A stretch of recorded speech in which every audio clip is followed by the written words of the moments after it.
Hello. Sa mapagpalang gabi sa bawat isa.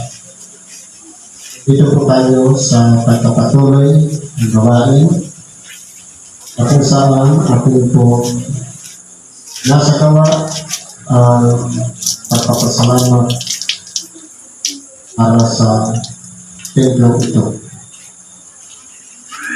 Ngayon po, ating tatalakayin sa ngayon. Ito po unang isitas. Na kung saan, si Apostol Pablo ay namamanhid sa bawat isa sa atin. Pagkamat, ito ay pamamagitan niya, pero kinakailangan natin bigyan ng pagpapahalaga sa ating mga sarili yung kanyang pamamagitan.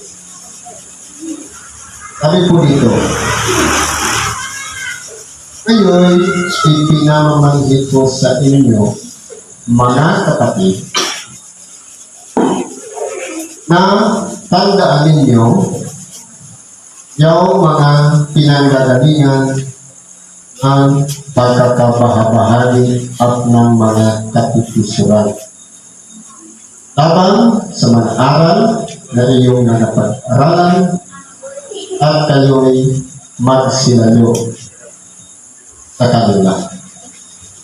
Ngayon po, kung pag-aaralan po natin, yung pamamagitan ni Apostol Pablo sa ating mga magkakapatid. Kasi po, hindi lahat ng magkakapatid perfecto. Hindi lahat sweet, hindi lahat maayos na yung kanyang pamamalakad ng sariling buhay. Ngayon po, kung pag-aaralan po natin, ano-ano po ba ang mga aral na ating napag-aralan? Pabalik tayo sa basic. Sa aral ng ating dakilang Panginoon, itinuro sa atin kung paano ang sumunod sa kautusan. Itinuro din sa atin kung paano dapat mag-control ng galit. Kasi po kapag tumatagal yung galit, akala natin okay lang tayo. Pero meron na palang nanubuong puot. Ay may tumatagal. Simple pamamaraan, parang allergic tayo sa ating kapwa. Yung pala, akala natin okay lang, pero galit pala tayo. Pero, ipinahinto lang ang galit. Huwag lang palulubugan ng ano. Huwag nang lumala. Kung pwede, i-reconcile agad. Ano-ano pa ang mga napag-aaralan natin? Itinuro din sa atin ng ating dakilang Panginoon ang tungkol sa pagkakasala ng pakiki-apid. Tumingin ka lang ng may pagnanasa sa iyong kapwa, nagkakasala na tayo ng pakiki-apid. Katulad din ng pangalan, halos parehas lang naman yan. Kasi may personal interest. Itinuro din sa atin kung paano tayo manunta na lahat ng binibitawan ng ating bibig, pumatok ang ating kamay sa banal na kasulatan, itilas natin ang kanang kamay, na nagsumpa tayo hanggang kailan mo patitindigin ang bandila ni Kristo. Ang sagot natin, hanggang ako'y nabubuhay. Kung mapapansin natin, minsan, dito tayo nagkukulang. Umulan lang, umamalang ang panahon, absent na tayo. Paano na natin ginalala ang ating sarili? Ano pang dinuro? Dinuro din sa atin, ito yung pinakamahalaga. Igin mo ang iyong kaaway at idalangin mo ang sa inyong nagsisipag-usip. Ngayon, halimbawa, pinupuntirya tayo ng ating kapatid. Inuusip tayo. Kinakailangan, ang response natin, pag-ibig. Kasama, mag-iwanan ang pag-iisip ng ating kapwa upang sa ganun, maunawaan niya sa kanyang sarili na maliit pala ang kanyang ginagawa. Kasama yan sa ating mga pinag-aaralan. Ganon din ang pagnilimos. Kung saan ang ginawa ng kanang kamay, huwag nang maalaman ng kaliwang kamay. Sabihin, kumuha ka ng kabutihan sa iyong kapwa, huwag mo nang ipagkwento. Sapat na yung ikaw na ang mag-alam at ang iyong amang nakakakita sa bibig. Kasi po, ang paghihiganti o ang ganti na may kasamang pagpapala sa pagkakalit pa ng ating dakilang Panginoon sa pagkabuhay na makulit sa mga patay. Nuruan din tayo ng ating dakilang Panginoon tungkol sa pananalangin na kung maaari, direkta mismo sa ating Ama. Huwag nang idadaan sa kung ano-ano pa man ng pamamaraan na pagkahahabang panalangin na pawang anibay, pakitang tao lamang. Ganun din ang pag-aayuno. Lahat ng yan ay kasama sa ating mga napag-aaral. Ngayon, kung halimbawa po, yung mga napag-aaralan natin dito, hindi natin na-apply sa ating pagkabuhay, pwedeng isa tayo sa panggagalingan ng katekiso ng ating kapwa. Paano po nag-uumpisa ang pagkakiso? Sabi dito, sapagkat nasusulat, buhay ako, sabi ng Panginoon, sa akin ang bawat tungkod ay luluhod. Ibig sabihin, walang extension. Ang bawat dila ay magpapahayag sa Diyos. Kaya nga, ang bawat isa sa atin ay magbibigay sulit sa Diyos ng kanyang sarili. Ibig sabihin, lahat tayo magsusulit sa harapan ng Diyos. Kahit maliit na bagay na ginawa natin sa ating kapwa, o malaki man yan, ipagsusulit natin yan sa Diyos. Huwag na nga tayong maghatulan pa sa isa't isa. Hindi, bagkus ihatunin ito na ang sino man ay huwag maglagay ng katikisuran sa daan ng kaniyang kapatid o kadahilanan ng ikararapat.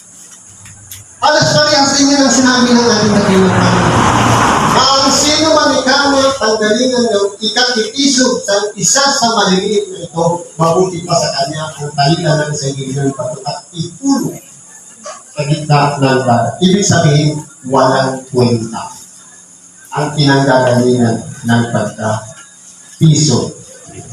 Ngayon po, paano po nagkakaroon ng pagkakabahabahan sa pamamagitan ng mga ideya? Kumbaga, akala natin okay lang, pero pala, pasalungat na tayo.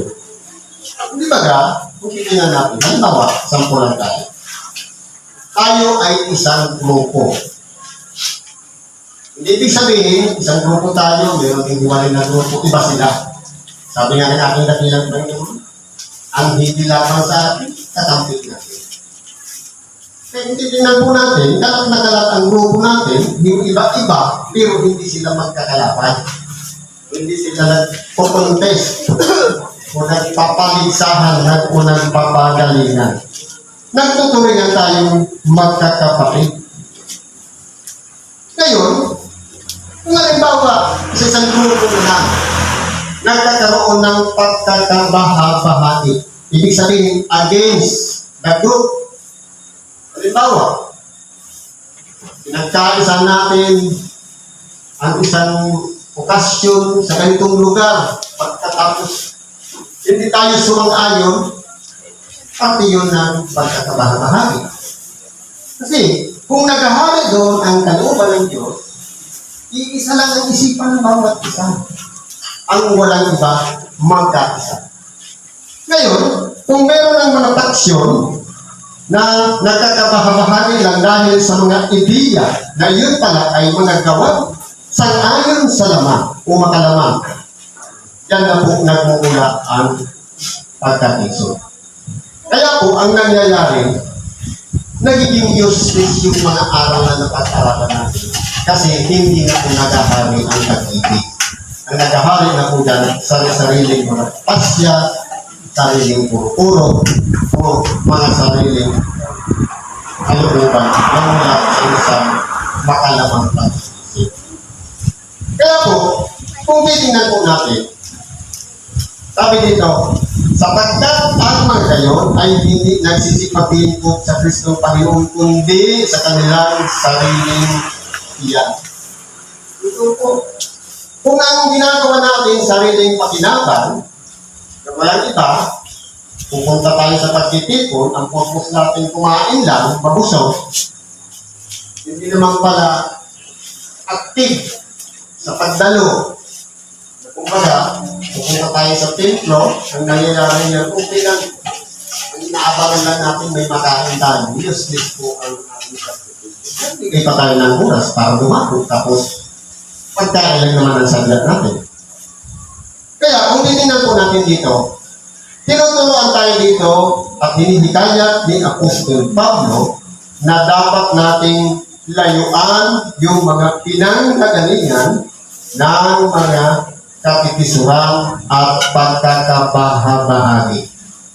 Dapat po, united tayo as one. Dapat iisang ideya ang pinanggagalingan. Walang iba kung ano ang kalikupan dahil tayo sumusunod sa Espiritu. Siyempre, ang sinusunod natin, kalikupan ng Espiritu. Kaya kung titingnan po natin, hindi po yan mag-aaway-away kapag kalooban ng Espiritu. Pero, kung sa sariling mga haka-haka, sa sariling mga palapalagay sa kanilang sarili na against doon sa pinapasunod, hindi natin namamalayan kasama ng pala tayo sa pinanggagalingan ng pagkakabahabahagi at kapitisuran. Sabi dito,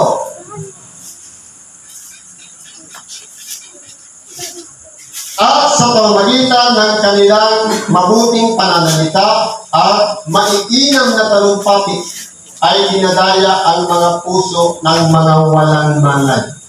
Ito na po yung parang nagre-recruit. Ito ba? Saan ka ba? Sa amin o sa kanila?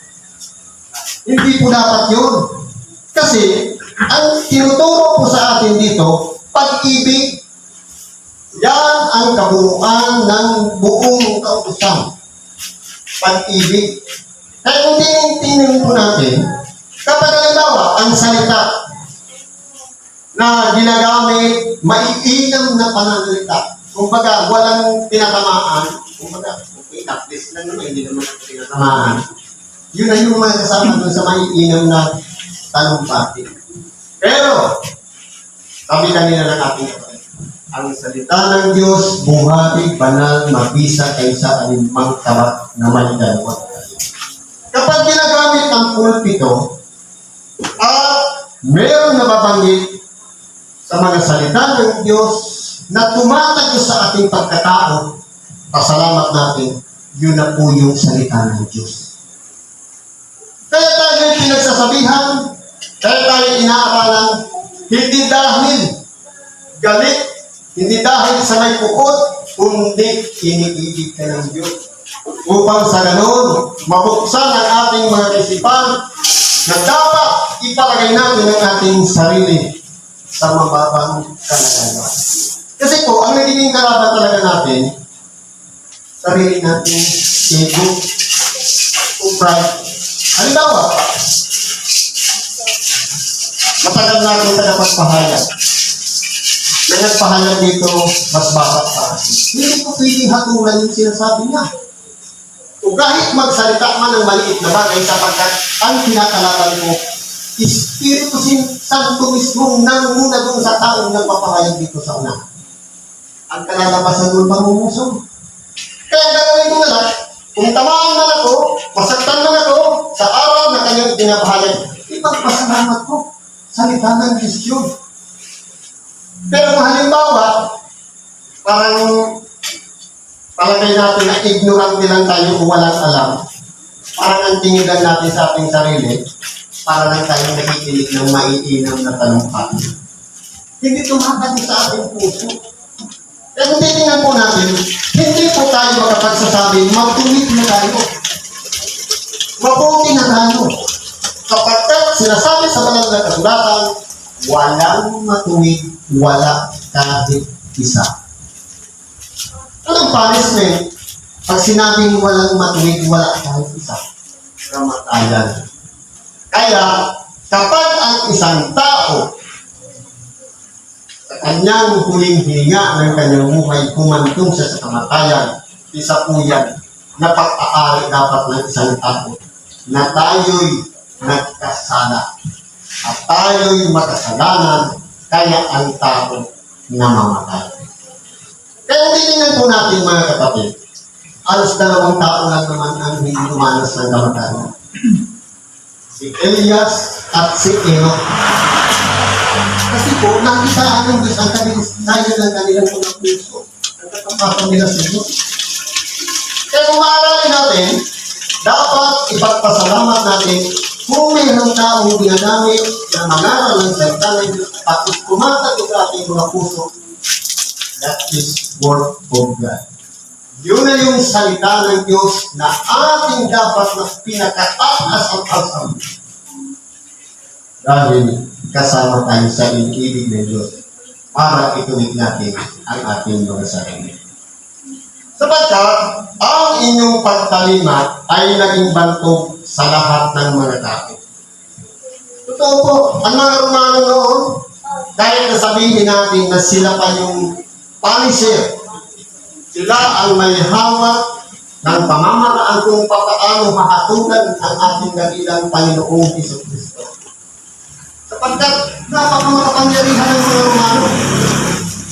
Imagine, naghari ang imperyo ng Romano magmula nung isisitan na ang ating dakilang Panginoon. Kaunang kautusan na gusto si Sar, nagkaroon ng unang senso o pagkasala ng mga tao. Ganun napaka-power po ng mga Romano. Pero, sa pamamagitan po nila, naihayag yung kalalagayan ng ating dakilang Panginoon upang mangyari yung dakilang pagtubos niya sa sangkatauhan. Kasi kung walang papapel noon, hindi po mangyayari ang kanuuban ng Diyos para siya'y mamatay doon sa krus na kung saan dinipahan niya ang lahat ng mga tao. At meron doon mga Romano na natalsikan ng dugo na nagbumaling pa ang kanilang mga karamdaman. Kaya kung baga nahihiwagaan sila sa ating dakilang Panginoon.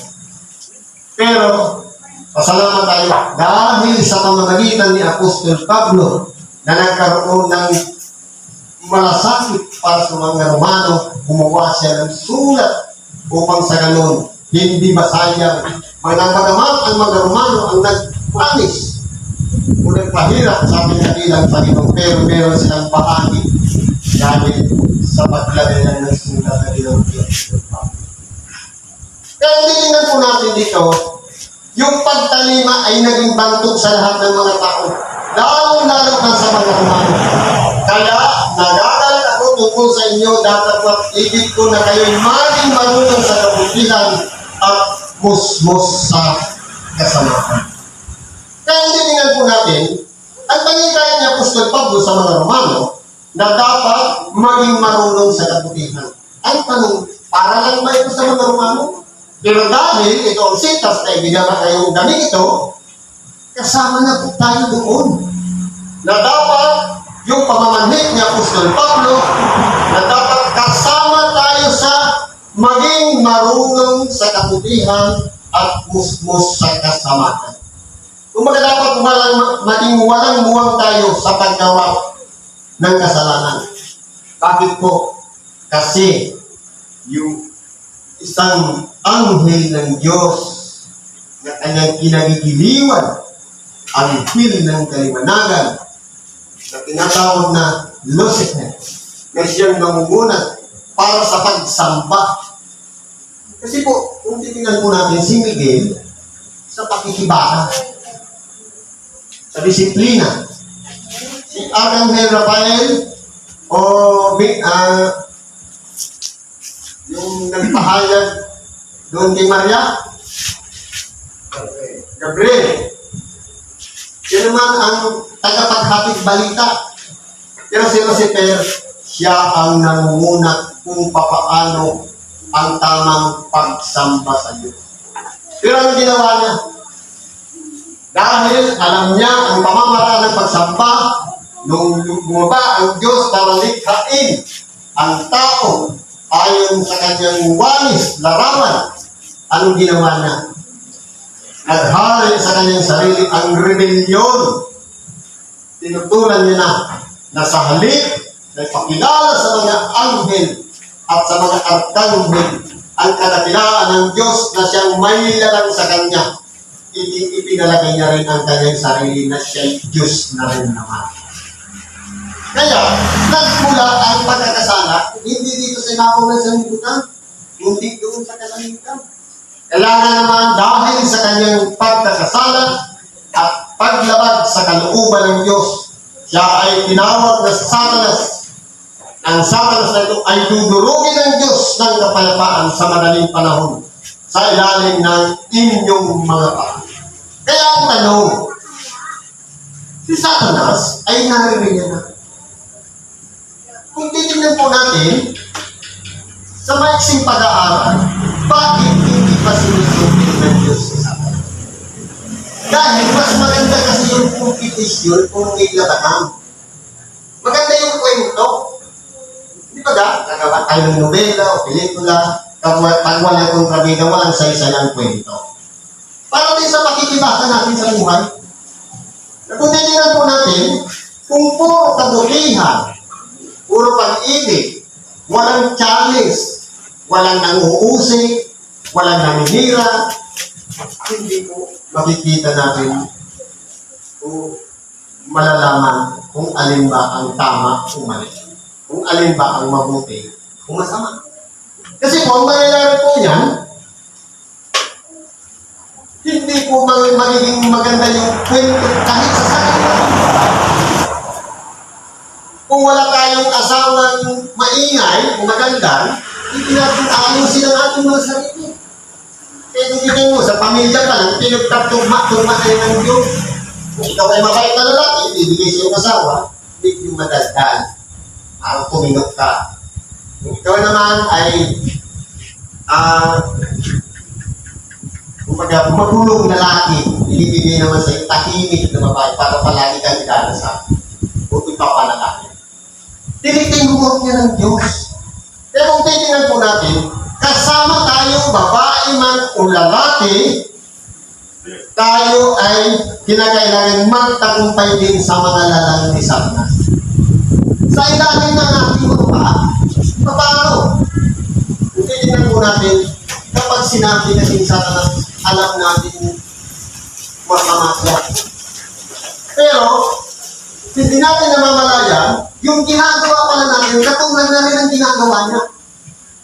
Kasi, kung si Satanas nag-aaral sa kanya ang inggit, uot, yun pala, nangyayari na rin pala sa totoong buhay natin. Kaya, papaano natin mapagtatagumpayan sa ating mga sarili na dapat, kung dudurugin ng Diyos si Satanas, dapat kasama rin tayong dudurog sa kanya sa pamamagitan ng pagsunod sa kalooban ng Diyos. Upang sa ganon, tayo magtagumpay din. Nang sa ganon, yung tamang pagkakataon na dudurugin ng Diyos si Satanas, dapat tayo rin dudurugin din natin sa ilalim ng ating mga paa. Para ano pag pinapalagas natin ang demonyo, lalong-lalo na sa mga taong inaalihan, sa mga nag-hallucinate o obsessed na mga tao. Ibig sabihin, nagtatagumpay tayo doon pa lang sa pamamaraan na yun. At lalong-lalo na sa gawain o kung hindi sumasang-ayon sa ginagawa ng Diablo ang ating mga ginagawa, ibig sabihin, kasama tayo doon sa nagtatagumpay na ilalagay natin yung pinakakaaway natin na pinakatungtungan ng ating mga tao. Kaya hindi po dapat natin katakutan si Satanas. Ang katakutan natin, yung lumikha kay Satanas, yung lumikha sa atin, walang iba ang Diyos na mga pangyarihan sa lahat. Dahil, sabi niya, lahat tayo ay magsusulit sa Kanya. Ibig sabihin, mag-iingat po tayo, lalong-lalo na kapag ginagamit natin ang presensya ng Espiritu Santo. Mabuti pa makapanakit tayo ng kapwa, kalikupan ng ating kapwa, kung masampal natin, masupot natin. Isa doon sa Espiritu Santo mismo ang tutunan natin, sapagkat ang pumupuso ay wala pong kapatawaran. Kaya, naway, sa lahat ng mga kapatid, sa lahat ng mga kasama natin bilang mananampalataya, lahat tayo ay pinagaharian ng Espiritu Santo. Kung parehas, ang iisa, ang Espiritu Santo nagahari sa bawat isa sa atin. Ang direksyon ng ating samahan, ng ating pagkakaisa, ay isa rin. Dahil isang Espiritu lang ang gumagabay sa bawat isa sa atin. Paano lang nagkakaroon ng pagkakamahataan? Dahil minsan umiiral po yung kita ng laman. Ngayon, salit na kasiyahan, kapanagdilian, inggitan, oo, pagkampi-kampi, pagkakabahapagi, lahat ng yun ay mga gawa ng laman. Nasa Galatia sa 5 yan. Kaya ngayon, sikapin natin sa ating mga sarili, pagtagumpayan natin yung mga lalang ni Satanas. Lahat ng kanyang pamamaraan, dapat pagtagumpayan natin na dapat hindi lang sa buhay. Ituro din natin sa ating mga mahal sa buhay kung paano magtagumpay. Kasi minsan, akala natin nagtagumpay na tayo. Dahil sa kakadalangin, ay gabi-gabi tayo manalangin. Gabi-gabi tayo nagluluhod. Gabi-gabi mo tayo nagsisimba. Pero kapag may poon sa ating puso, hindi pa tayo nakapagpatawad ng ating mga nagawang kasalanan ng ating kapwa, hindi pa natin masasabing nagtagumpay na tayo sa mga lalaki sa atin. Kaya, para mapagtagumpay natin, hanapin natin yung katotohanan. Palayain natin na yung upang sa ganun, tayo rin mismo, mapatutunayan natin sa ating sarili na napagtagumpay natin na yung tungtungan na lang ng ating mga paa, si Satanas. Na kung paano ang ating dakilang Panginoon nagtagumpay. Kaya naman, kung paano siya nabuhay na makulit sa mga patay, tayo naman ay daranas ng pagkabuhay na makulit sa mga patay. Kaya, ang kamakalang pinagtagumpay ng ating dakilang nung mabuhay siyang makulit sa mga patay. Ibig sabihin, dahil sa ating dakilang Panginoon, hindi na mag-ahari ang kamatayan. Kundi, pagkatapos na tayo mamatay, bilang nasa katawan naman, sa kanyang pagbabalik, tayo ay pinangakuan niya na muling buhay. Pero dalawa pa rin ang Diyos. Kung kaya nawalan hanggan sa piling ng Diyos, kung kaya nawalan hanggan doon sa paghihirap at pagdurusa sa apoy na hindi namamatay. Kaya po, pagpasalamat natin sa Diyos. Kung tayo po, binuksan ang ating mga pag-iisip, unawain natin ang mga sitas na ating pinapakinggan. At tingnan natin ang ating mga sarili. Tanungin natin ang ating kapwa. Gawin natin silang salamin ng ating buhay. Sabihin natin, God says, ano ba sa tingin mo ang attitude ko? Ano ba sa tingin mo ang ugali ko? Okay na ba ako? Kapag may sinabi pa sa atin, baguhin mo pa ito, ibig sabihin, yan pa yung nakikita ng ating kapwa. Na kinakailangan nating baguhin, sikapin, nang sa ganun, pagharian tayo ng sangayon sa kalooban ng Diyos. Dahil hindi pala natin namamalayan. Yun palang maliit na bagay na yun.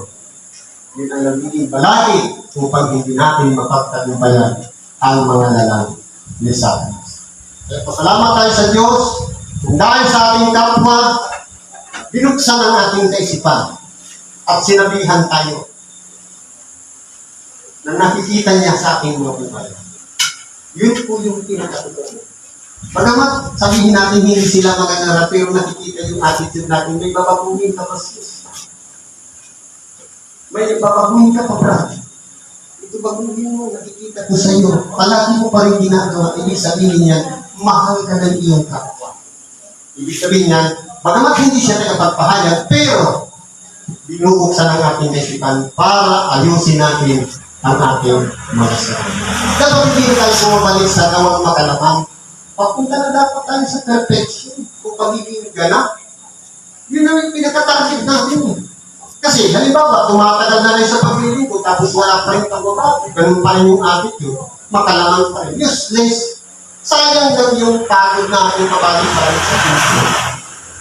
Kahit gabi-gabi tayo nananalangin, kung meron pa rin mga pinanakit sama ng loob sa ating puso, useless po yung prayer na yun. Erase lahat yung prayer na ginagawa natin. Kahit magpuyat pa tayo, magluhod-luhod pa tayo.